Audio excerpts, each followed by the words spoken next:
तो इस शरीर में 5 बड़ा प्रकृतियां हैं। इधर काया में ऐसा 5 नाकनियां ना जाने नाकड़ो कौन सी डसी और नखड़ो हंसो जातो रियो रे मैं लड़ी। तो बड़े कहे इधर काया में ऐसा 5 पंच बैठा।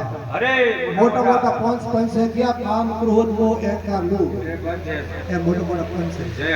पंच जाने पंच है झूठी कौन सी अरे नखड़ो हंसो जातो रियो रे मैं लड़ी।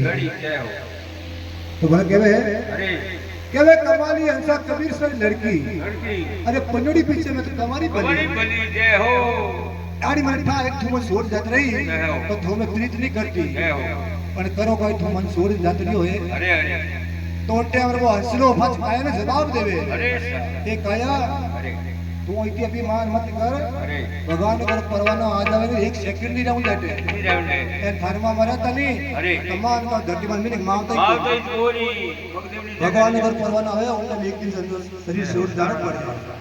हां सुनिया देवल की पर जल में सो मर जाए अरे नबी थारी निंदर दी परी निगाह ओ जग झूठो संसार। तो कहवे बड़े वो हंसलो है जब फाची काया का जवाब दे और कई देव सभा सुनाए